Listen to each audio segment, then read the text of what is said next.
Nongeye kubasuhuza mwese bakunzi bacu ba Afrimedia aho muherereye hose, abari mu mandinye z'igihugu yaba iburasirazuba, iburengerazuba, amajyepfo ndetse na amajyaruguru, ndetse nago twibagiwe n'abatwumva baherereye mu mujyi wa Kigali. Nanone nago twakirengagiza n'abari hanze y'igihugu cy'u Rwanda, kandi ube wakoze subscribe udukurikirana, tugira duti komeza akubana n'amahoro y'Imana aho uherereye hose, kandi Nyagasana akomeze kukurinda. Twibutse aho utarakora subscribe utwumva ko wabasha kuba wayikora kugira ngo ujye ubasha kubona amamenyesha y'ibyo twaguteguriye umunsi ku wundi, kandi tugushishikariza kudahwema utwumva yombi. Iyi ni Afrimedia TV, twe tuba twibereye kuri showbiz, tugenda tukugezaho ibigenda abivugwa cyane hano muri showbiz nyarwanda, si mu Rwanda gusa ariko tugerageza no kuba twabasha guca hirya no hino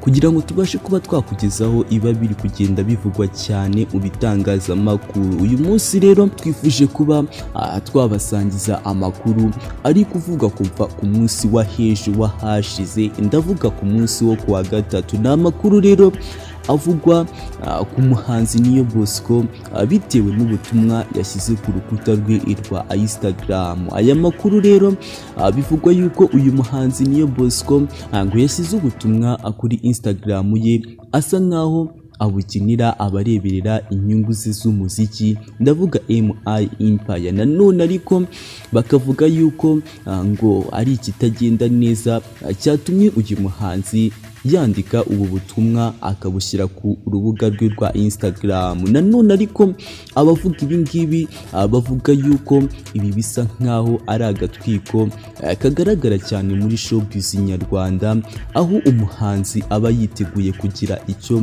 ashyira hanze kugira ngo yereke abakunzi be, abanza kuba yagitwikira cyangwa se akabasha kuba yakora ikintu kugira ngo gikomeze kigaruke mu mitwe y'abanyarwanda, kugeza aho ashyize ubutumwa bwe nyamukuru hanze, ndavuga ibyo yateguriye abakunzi be. Rero ibi ngibi bisa nkaho ngo ari agatwiko, ngaho uyu muhanzi Niyo Bosco ashobora kuba hari indirimbo agiye kuba yashyira hanze, maze akabasha kuba yafata iki cyemezo cyo kuba yashyira ubu butumwa kuri Instagram kugira ngo ibi bikundwe kuvugwa cyane, maze bigende bigaruka mu bakunzi be bamukurikirana. Ibi rero nibyo tugiye kuba twareba, maze turebe n'ubwo butumwa koko yashyize kuri urubuga rwe rwa Instagram.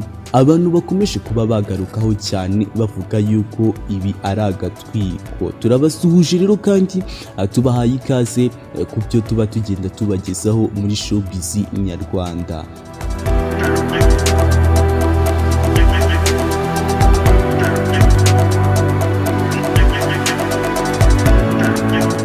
Umuhanzi rero dukomeje Niyo Bosco ngurambiwe kuba yagaburira abandi ngo we kandi ari kwicwa n'inzara. Ni mu gahinda kenshi rero yakomeje agira ati ndasaba n'amasengesho. Ni amagambo rero uyu muhanzi yandikiye ku rukuta rwe rwa Instagram nk'uko twabibabwiye, maze ayashyira mu rurimi rw'icyongereza, tukaba tugiye kugenekereza tukayishyira mu kinyarwanda. Uyu muhanzi rero Niyo Bosco ukunzwe cyane na benshi mu mvugo yumvikanamo agahinda kenshi, yasabye inkunga y'amasengesho ngo kuko ngarambiwe kuba yagaburira inda z'abandi mu gihe we ari kwicira isazi mu maso. Uyu muhanzi ufite ubumuga bwo kutabona usanzwe ufashwa cyane mu bikorwa bye bya muzika na MI Empire yamurinda habi Irene yatunguye benshi ubwo yavugaga aya magambo, asa n'ugaragaza ko kwamamara kwe nta kintu ikimumariye. Mu butumwa bwe rero yanyujije ku rukuta rwe rwa Instagram yavuze ko yumva akumbuye ibihe bye bya kera akuruta ibyo arimo ubu ngubu. Yagize ati ntabwo nkunze umuntu ndimo ndaba we, ntabwo byumvikana nk'ibisanzwe, ariko nkumbuye ahahise hanjye kuruta ahazaza, ndumva ndimo ncika intege. Yakomeje kandi avuga avuga ko nta kindi kimuboshye uretse kwibaza uburyo ngatunze abandi nyamara we igifu gisya ubusa. Mu magambo ye akomeza nanone muri ubu butumwa agira ati birarambiranye kwishyira mu kuri mu gihe igihe kizagaragaza buri kimwe mu binyikije. Nta kindi rero ngo kimboshye ngo uretse kwirengagiza kwibaza uburyo ngaburira inda z'abandi mu gihe nge nticwa n'inzara. Ngo buri kimwe rero abantu bazi ko ngo yagizeho uyu muhanzi ngo yifuza ko cyakwibagirana ngo maze agatangira bushya, ngo atari kumwe n'abantu bifuza kumukiraho we arimo ajya hasi. Mu butumwa bwe rero yakomeje gushyira kuri urubuga rwa Instagram yagize ati nifuza ko buri kimwe abantu bita ko nagezeho cyakibagirana maze nkarwana ku ishema ryanjye, nta muntu ushaka gutera imbere mu gihe nge ndimo njya hasi. Nanone yagize ati ndishingikirije nta muntu ngamije gutunga agatoki, ariko wowe bireba nagira ngo mubwire ko ndimo kubura kwihangana kwanjye. Nubwo rero uyu muhanzi ngo atagize uwo atunga agatoki ngo cyangwa abashe kuba yamuvuga mu izina, gusa benshi bahise bakeka ko bishoboka kuba ari ibitagenda neza hagati ye n'abareberera inyungu z'umuziki, ndavuga MI Empire.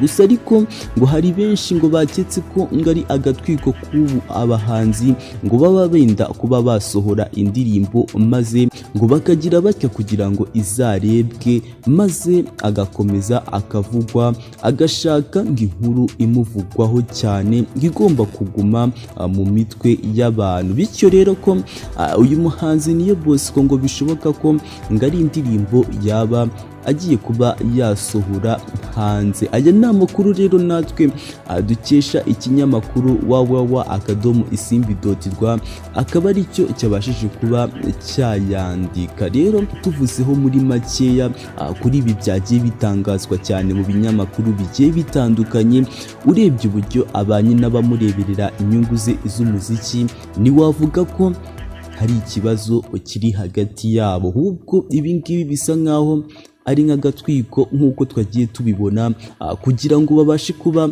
basohora iyi ndirimbo igiye kuba yajya hanze, cyangwa se hakaba hari nk'ibindi bateguriye abakunzi babo bigiye kuba byajya hanze, ariko bakabanza bagatanga ubu butumwa kugira ngo bubashe kuba bwagera mu bakunzi b'uyu muhanzi ariwe Niyo Bosco. Ni amakuru rero gakuye mu binyamakuru bigiye bitandukanye twifuje kuba twabasangiza kuri uyu muhanzi ariwe Niyo Bosco ukunzwe cyane hano mu gihugu cy'u Rwanda kubera imyandikire ye myiza, kandi uyu muhanzi bikavugwa yuko nganandikira bagenzi be bahuriye muri uyu muziki nyarwanda. N'aya makuru rero twari twabateguriye tubibutsa wowe utarakora subscribe ko wabasha kuba wayikora kugira ngo ujye ubasha kuba wadukurikirana 5 kuri 5, kandi dushimira wowe wayikoze ukomeze kubana n'amahoro y'Imana aho uri hose. Turabashimiye tugira duti mukomeze kubana na Nyagasani kandi akomeze kuba turindira.